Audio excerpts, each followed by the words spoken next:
Hindi nagustuhan ng ilan ang pagsisiwalat ni Enrile kahapon tungkol sa back-channeling na isinasagawa ng Pilipinas sa isyu ng West Philippine Sea. Tingin kasi nila baka humina ang posisyon ng Pilipinas kaugnay ng mainit pa ring usaping ito. Magkakahalo naman ang pananaw dito ng ilang foreign policy experts. Live mula sa Quezon City, may report si Joseph Morong. Joseph?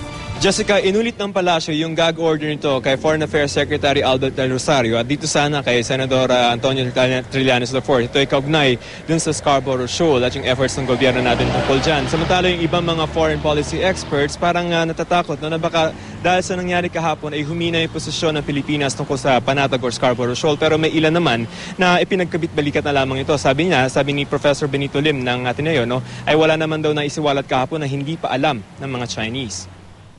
On a very, very tight schedule.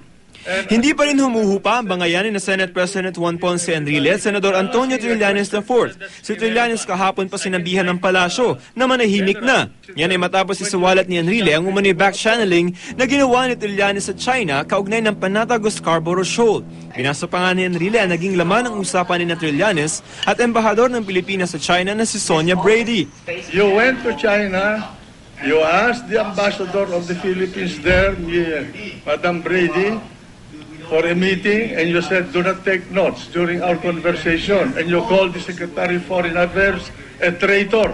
In fact, you told me that he committed treason. Yes, it was an executive session and we're not supposed to divulge what's happening in I will read it to the record, your conversation with Brady. But it's notes to the Department of Foreign Affairs. It's supposed to be a confidential matter. Yes, but there's nothing confidential. Even in the executive meeting, cabinet meeting, in the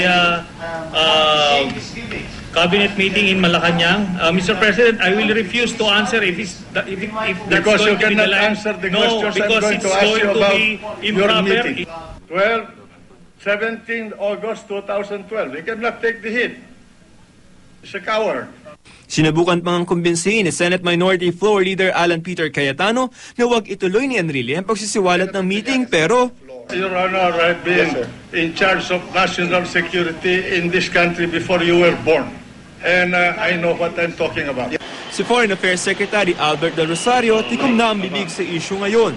I'm gagged, but I'm fine. Para sa ilang kongresista, dapat daw panagutan ni Enrile ang pagsisiwalat nito ng mga state secret kaugnay na ginawang back-channeling ng gobyerno sa China. Baka raw kasi humina ang posisyon ng Pilipinas kaugnay na mainit pa rin ang usapin tungkol sa Scarborough Shoal. Nalagtag yung mga, apparently may mga internal differences sa ating negotiating strategy and so on. Ganito rin ang sabi ng isang foreign policy expert.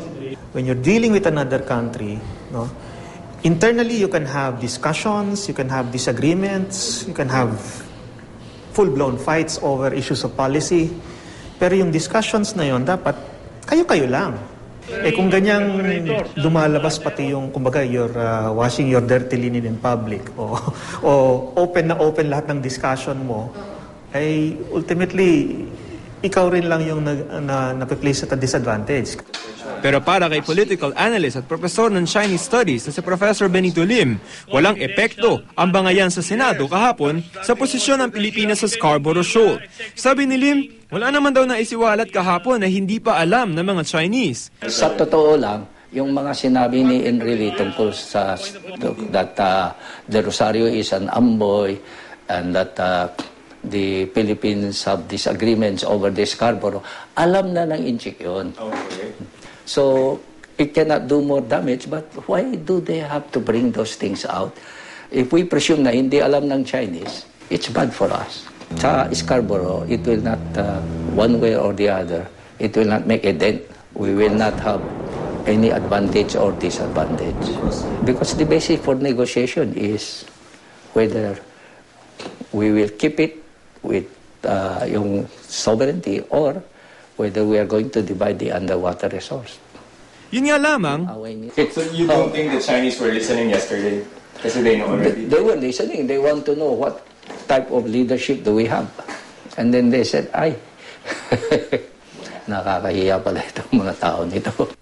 Sabi ni Lim, mabuti raw na nagbigay na ng gag order si Pangulong Aquino kina Trillanes at Del Rosario. DDFA should come up with more realistic solutions to address the Scarborough controversy, and probably this time should look for people who are less talkative, less quarrelsome, to carry out their mission order. Jessica, iginiit ng palasyo na hindi nagbabago ang posisyon ng Pilipinas tungkol sa Scarborough Shoal at ito ay, number one, ito ay nasa loob ng ating economic zone, exclusive economic zone, at meron tayo, number two, na sovereign rights over sa Scarborough Shoal or Panatag Shoal, Jessica. Okay, very important point yung sinabi ni Professor Lim, no?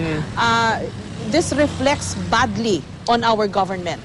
Kasi when you're dealing and when you're negotiating with the one nation, no, with another nation, kailangan doon medyo solid yung position mo, or at least unified kayo. Kasi parang pag makikipag-usap sila sa isang bansa, katulad natin na hindi alam at walang isang direksyon, ay parang medyo hindi yata tayo seryosohin ng China. Jessica. Okay, but right now, ang heat nakina Senate President Enrile and Senator Trillanes. There's no heat on Malacanang. Well, none so far yet, no? Kasi parang it's limited to what had happened yesterday and yung actions nitong si Senator Trillanes as far as the back-channeling efforts are concerned. Ang sinasabi naman ni Professor Lim is that under standard operating procedure yung back-channeling when it comes to mga diplomatic negotiations, no? Pero wala pa namang nagkikriticize doon sa pagpayag. Although may mga questions kung ano yung mission order ni Pangulong Aquino dito kay Senator Trillanes at kung ano yung bakit pinayagan ng Pangulo.